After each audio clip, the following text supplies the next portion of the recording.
All right, guys, how's it going? So, yesterday we spoke about a couple of articles that were circulating, which probably originated from James Pearce at The Athletic. He's still got his uses.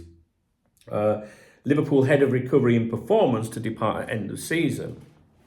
I didn't get round to making a video about this yesterday, but we did discuss it, albeit briefly. And I'm not going to read the article to you, but it's important. Liverpool's head of recovery and performance, Andreas Schlumberger, will leave. Burger. Ooh, just eat a burger. No surprises there. I know what you're going to say about DrMattiLabbratt. I know. Some people won't understand that. I'll start again. Liverpool's head of recovery and performance, Andreas Schlumberger, will leave the club at the end of the season. He's been part of the backroom staff since December 2020, and he's off. He's under contract for another year with the Reds, but he's reached an agreement to leave the club early. Now, that was then picked up by that was then covered by other outlets. Give Me Sport, paying attention to them. Goal. Liverpool set to lose number one head of recovery and performance. Very highly rated chap. Blah blah blah. They are citing The Athletic, and there was another article version of this in the Mail, etc., etc. So basically, they all piled on after the article by Pearce. Why is this significant? Right, let's take a look. Now, on the members' website, let me think. What are we on? This is a week ago. Probably about a week ago, I think. I put on some updates to do with Paulo Barreira. Do you remember him? Paulo Barreira.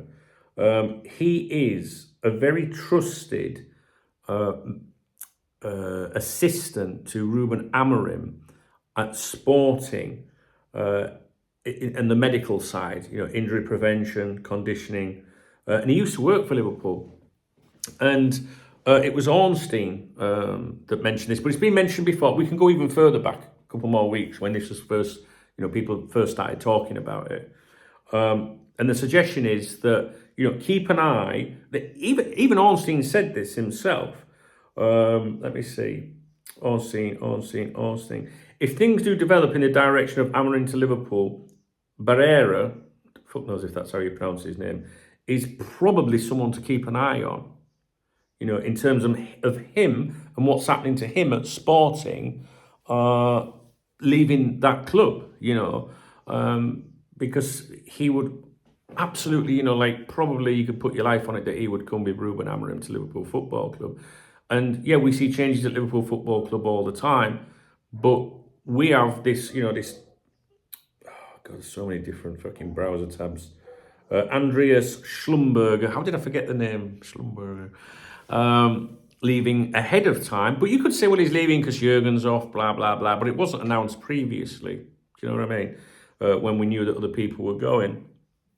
And they want rid of him now. So, in effect, that opens up a situation, a vacancy, if you like, for a like-minded person to come in. And you can see what I'm doing there, right? So that might be something for you to consider. I'm not going to go over anymore. I don't think you really need to know the ins and outs, the CVs of both of these gentlemen and comparisons and things like that. So you've got one leaving Liverpool, which leaves up, opens a vacancy, if you like. And you've got one at Sporting that would come in with the new manager and slot into that pretty well. Some people might argue that Liverpool are preparing for the arrival of Ruben Amorim. If you think back to, just previous appointments, even things to do with Michael Edwards coming back, people moving within the organisation, and straight away people saying, well, he's left, that's opened the door now for Edwards to come in, and he could come in. So, I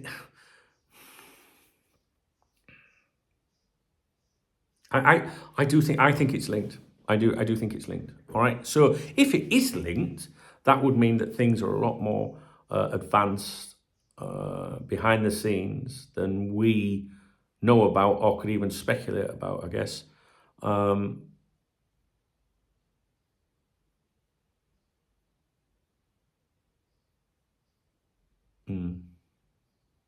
Yeah.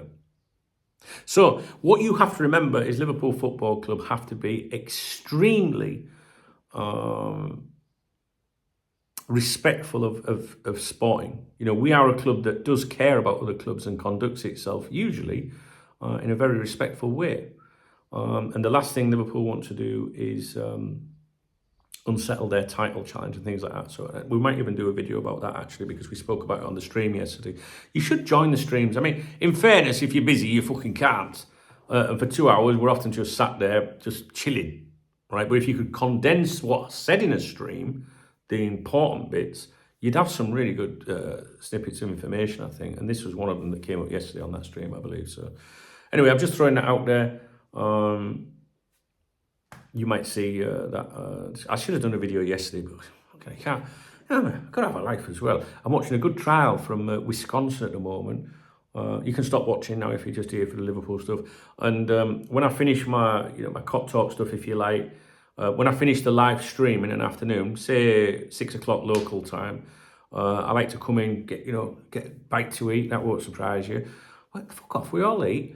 Yeah, just not as much as you. And I like to put a trial on behind me on the projector, and that's my thing. Away from football, I watch live trials, and I'm watching one about this chap in Wisconsin. Now, if you go on YouTube and search Wisconsin river stabbing trial or something, it's a very, very good one. It's a self-defense kit. I love them. I love self-defense ones.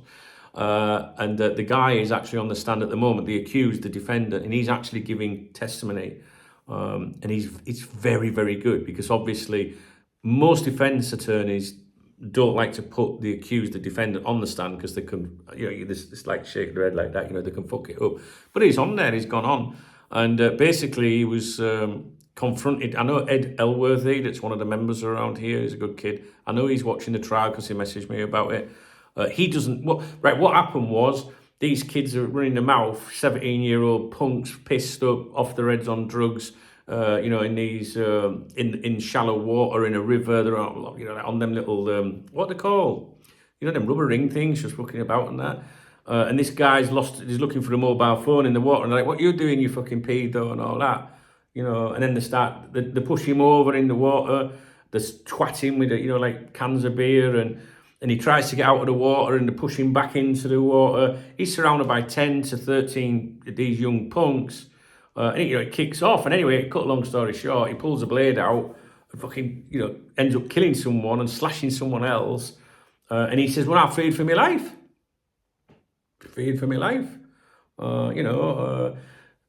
Ed, I think Ed was saying he don't think he should have done that. Like, I fucking would have done it. Honestly, you don't know unless you're in that situation, do you? And when you're watching trials, there's video footage of it all, the whole incident. It's very easy to go frame by frame and go, well, look, you did this wrong and you did that. But the time when you fucking, tell you what, if someone pushes me in the water, starts batting me, punching me, hitting me with cans of ale, and I try to get out of the water, you're in shallow water and you're enough to drown in, and I'm trying to get up and they're pushing me back in and fucking hitting me, what would you do? You know what I mean? You might have been killed, the fella. He claimed they had knives and all that. So anyway, I'm watching that trial at the minute. I'm really enjoying it. I hope he gets found not guilty, man. I really do. I like him. It's just what I'd have to tell you. All right, just what I'd tell you. But that's what I do after Cop Talk, on a night. Like, I get my trial on now. And when I go to the US, I actually sit in trials. I go to watch trials, and I've got friends in various courthouses. I had my own office in Kenosha County Courthouse last year. Well, not my own office, but I was allowed to work in an office. They gave me a room there, to work in, I'm a sado, aren't I? That's all right, I don't care. I don't mind. Right. Now, in the morning, what I watched, no, I won't tell you about that. Right, I'm off. If you appreciate the video, please thumbs up. Please drop me a comment. If you want to buy me a coffee, hit the super thanks button, read the video description, join the newsletter, it's free, and connect with me on social media. There we go. All right.